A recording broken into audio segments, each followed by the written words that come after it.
तेरा वचन मेरे पाँवों के लिए दीपक है और मेरे मार्ग का उजियाला है। तेरा वचन मेरे पाँवों के लिए दीपक है। पहला पाठ नबी दानियल का ग्रंथ, अध्याय 7, वाक्यांश 15 से लेकर 27 तक। मैं बहुत व्याकुल हो उठा और अपने मन के दृश्यों के कारण विस्मित हो गया। मैंने वहां उपस्थित लोगों में से एक के पास जाकर पूछा कि इन सब बातों का अर्थ क्या है, और उसने मुझे समझाते हुए कहा, ये 4 विशालकाय पशु 4 राज्य हैं जो पृथ्वी पर प्रकट होंगे, किंतु सर्वोच्च प्रभु के संतों को जो राजत्व दिया जाएगा वो अनंत काल तक बना रहेगा।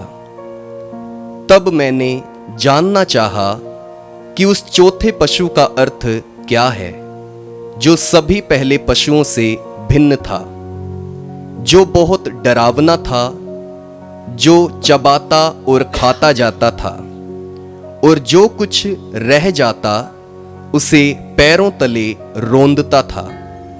मैंने उसके सिर के 10 सींगों के विषय में जानना चाहा, और उस अन्य सींग के विषय में भी जिसके निकलने पर 3 सींग उखड़ गए, उस सींग के विषय में जिसकी आंखें थीं, जिसका एक डींग मारने वाला मुंह था, और जो दूसरे सींगों से अधिक बड़ा दिखता था।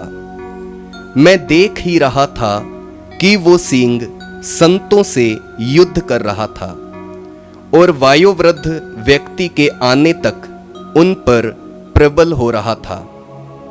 उसने सर्वोच्च प्रभु के संतों को न्याय दिलाया, और वो समय आया जब संतों ने राज्य पर अधिकार प्राप्त कर लिया। उसने मुझे यह उत्तर दिया, चौथा पशु पृथ्वी पर प्रकट होने वाला चौथा राज्य है। वो अन्य सब राज्यों से भिन्न होगा। वो समस्त पृथ्वी को खा जाएगा और पैरों तले रोंद कर चूर चूर कर देगा। वे 10 सींग इस राज्य के 10 राजा हैं।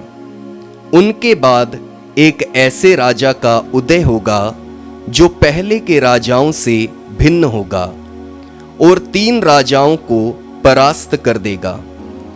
वो सर्वोच्च प्रभु के विरुद्ध बोलेगा, सर्वोच्च प्रभु के संतों पर अत्याचार करेगा और पर्वों और प्रथाओं में परिवर्तन लाने की योजना तैयार करेगा। संत 3.5 वर्ष तक उसके हाथ में दिए जाएंगे। इसके बाद न्याय की कार्यवाही प्रारंभ होगी। राजत्व उससे छीन लिया जाएगा और सदा के लिए उसका सर्वनाश किया जाएगा। तब पृथ्वी भर के सब राज्यों का अधिकार, प्रभुत्व और वैभव सर्वोच्च प्रभु के संतों की प्रजा को प्रदान किया जाएगा। उसका राज्य सदा बना रहेगा और सभी राष्ट्र उसकी सेवा करेंगे और उसके अधीन रहेंगे। यह प्रभु की वाणी है। ईश्वर को धन्यवाद। भजन अनुवाक्य। उसकी महिमा गाओ और निरंतर उसकी स्तुति करो। अनुवाक्य। उसकी महिमा गाओ और निरंतर उसकी स्तुति करो। मानव जाति प्रभु को धन्य कहे। अनुवाक्य। उसकी महिमा गाओ और निरंतर उसकी स्तुति करो। इज़राइल प्रभु को धन्य कहे। अनुवाक्य। उसकी महिमा गाओ और निरंतर उसकी स्तुति करो।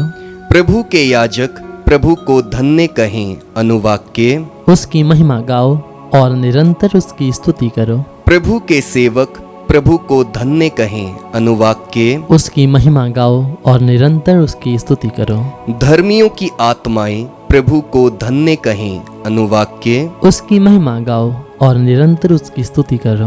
भक्त जन और दीन हृदय प्रभु को धन्य कहें। अनुवाक्य। उसकी महिमा गाओ और निरंतर उसकी स्तुति करो। जय घोष हालेलुया। अनुवाक्य। हालेलुया। जागते रहो और सब समय प्रार्थना करते रहो, जिससे तुम भरोसे के साथ मानव पुत्र के सामने खड़ा होने के योग्य बन जाओ। अनुवाक्य। हालेलुया। संत लूकस के अनुसार पवित्र सुसमाचार अध्याय 21 पद संख्या 34 से 36। यीशु ने अपने शिष्यों से कहा, सावधान रहो, कहीं ऐसा ना हो कि भोग विलास, नशे और इस संसार की चिंताओं से तुम्हारा मन कुंठित हो जाए और वह दिन फंदे की तरह अचानक तुम पर आ गिरे, क्योंकि वह दिन समस्त पृथ्वी के सभी निवासियों पर आ पड़ेगा। इसलिए जागते रहो और सब समय प्रार्थना करते रहो, जिससे तुम इन सब आने वाले संकटों से बचने और भरोसे के साथ मानव पुत्र के सामने खड़ा होने योग्य बन जाओ। ये प्रभु का पवित्र सुसमाचार है। ख्रीस्त की जय।